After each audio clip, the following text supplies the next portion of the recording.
स्वागत करते हैं दोस्तों आपका हमारे चैनल के अंदर। आज हम बात करेंगे एक ऐसी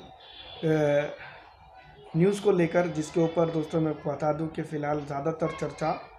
हो रही है। और जिस तरह से चर्चा हो रही है उसको देखकर यही लगता है कि आने वाले दिनों के अंदर काफ़ी कुछ चीज़ें भारत के अंदर जो तो हो सकती है।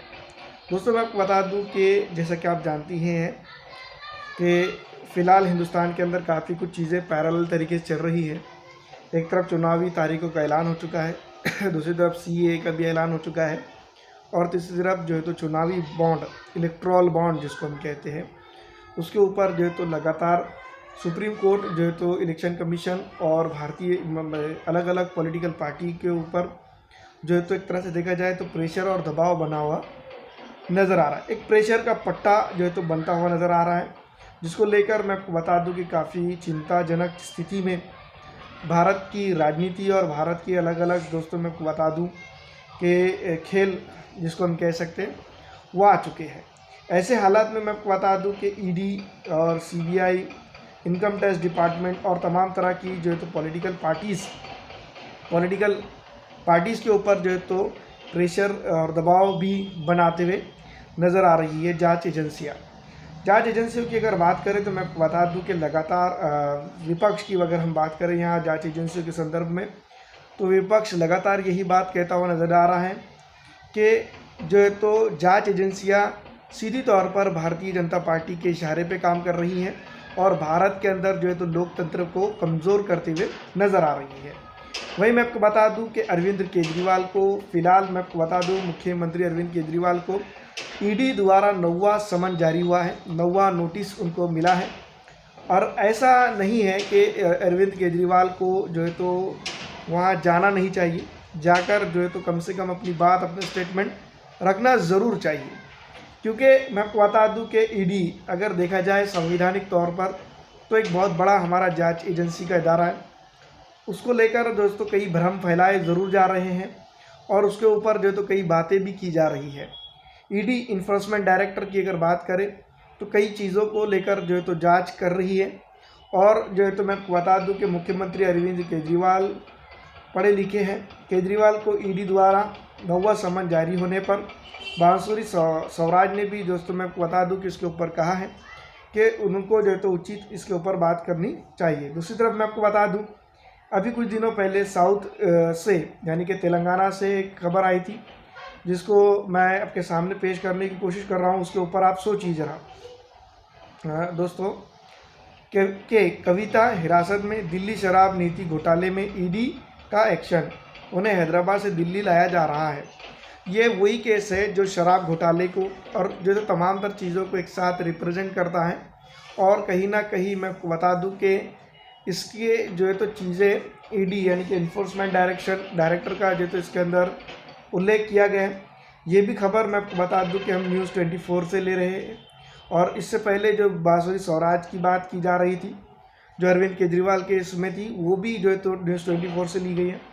तमाम तर चीज़ों को अगर देखा जाए तो कॉमन पैटर्न बनता हुआ नज़र आ रहा है और वो ये है कि कहीं ना कहीं घोटाला या कुछ ना कुछ ज़रूर हुआ है, जिसके चलते मैं आपको बता दूं कि इतनी बड़ी जांच एजेंसी काम कर रही है। अगर ये बात सही है, अगर विपक्ष कहता है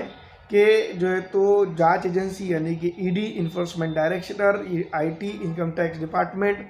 सीबीआई या तमाम तरह की जो जांच एजेंसियां हैं वो भारतीय जनता पार्टी के कहने पर काम कर रही है, तो दोस्तों मैं आपको बता दूं अगर आपका दामन दागदार नहीं है जो विपक्षी नेता है, तो ईडी और सीबीआई या फिर इनकम टैक्स डिपार्टमेंट के पास जाकर उनसे बात कर उनकी जो है तो जांच में सहयोग देने में कोई हर्ज मुझे नहीं लगता कि इन लोगों को मालूम होनी चाहिए। दूसरी तरफ मैं आपको बता दूं कि जिस तरह से खबरें आ रही है जो लगातार मैं आपको बता दूं कि विपक्षी नेताओं को लेकर है और विपक्ष के नेता जिस तरह से बातें कर रहे हैं कि ये जो ईडी का जो समन है या फिर जो तो अलग अलग जांच एजेंसियों की जो अभी फ़िलहाल जिस तरह से नोटिस आ रही है, ये तमाम तर जो है तो बीजेपी से इंस्पायर्ड है, भारतीय सेंट्रल गवर्नमेंट से इंस्पायर्ड है, जिसके चलते दोस्तों ये विपक्ष को ख़त्म करना चाहते हैं। ये सब मानना विपक्ष का है। लेकिन कहीं ना कहीं अगर हम बात करें भारतीय जनता पार्टी की और जो है तो विपक्ष के अलग अलग दलों की, तो ये बात समझ में भी आती है, एक पैटर्न बनता हुआ नज़र आता है कि यहाँ पर दोस्तों वाकई में विपक्ष के कई एक नेताओं के पास साथ इस तरह से काम हुए हैं और सत्ता पक्ष के कई एक नेता जो है तो खामोश तरीके से अपना काम करते हुए नज़र आ रहे हैं। जो भारतीय जनता पार्टी में आ जाता है, जिस तरह से पक्ष कहता है कि वो जो भारतीय जनता पार्टी के अंदर आ जाता है, फिर वो किसी भी पक्ष का क्यों ना हो और कितना भी बड़ा भ्रष्टाचारी क्यों ना हो, वो दोस्तों कुछ दिनों के बाद या तो वो केस बंद हो जाता है या फिर कुछ और चीज़ें उसके साथ हो जाती है। लेकिन 2024 के लोकसभा चुनाव के मद्देनज़र अगर हम बात करें, तमाम तर चीज़ों को अगर देखा जाए तो सबसे इम्पॉर्टेंट चीज़ और इम्पॉर्टेंट रोल यहाँ पर ना ही ईडी का है, ना ही सीबीआई का है, ना ही आईटी डिपार्टमेंट यानी कि इनकम टैक्स डिपार्टमेंट का है, और ना ही दोस्तों मैं आपको बता दूं कि अलग अलग पॉलिटिकल पार्टीज़ का है। सबसे इम्पॉर्टेंट और मेन रोल जिसके अंदर दोस्तों मैं आपको बता दूं कि जो बनता है वो जनता का बनता है। जनता जिसे चाहे जो है तो इस बार वोट देंगी, जिसे चाहे दोस्तों मैं आपको बता दूं कि निगलेक्ट कर देगी। तो जनता ने इस बार अगर कभी वो चीज़ को देखा जो डेवलपमेंट ला रहा है, जो डेवलपमेंट कर रहा है, उसके ऊपर अगर जाती है तो यहाँ पर तमाम तर चीज़ें हो सकती है। तमाम तर बवालों के बाद जो तो भारतीय जनता पार्टी के ऊपर कई एक जवाब खड़े होते हैं। बड़े बड़े सवालों के बीच में भारतीय जनता पार्टी एक बवाल की तरह फंसते हुए नज़र आती है। देखना ये होगा कि वो किस तरह से निकलती है और ईडी, सीबीआई की और इनकम टैक्स डिपार्टमेंट या तमाम तरह की जो जांच एजेंसियां हैं उसके ऊपर जो है तो जिस तरह से उनका दामन फिलहाल जो है तो विपक्ष ने दागदार किया है कि लगातार जो है तो इन एजेंसियों को सीधी तौर पर दोस्तों मैं आपको बता दूं कि भारतीय जनता पार्टी का एजेंट या फिर भारतीय जनता पार्टी की जो है तो कमान वाली टीमें इसको घोषित कर दिया है। तो ये अपने ऊपर का जो दाग किस तरह से निकालेंगी ये तो वक्त ही बताएगा। लेकिन फ़िलहाल दोस्तों मैं आपको बता दूं जिस तरह से लगातार ईडी के छापे और तमाम तरह चीज़ें हो रही है, 2024 के लोकसभा चुनाव के आते आते आधे से ज़्यादा विपक्ष, मुझे लगता है, आपको क्या लगता है हमें कमेंट करके ज़रूर बताइएगा, वो ज़रूर जो है तो मैं आपको बता दूं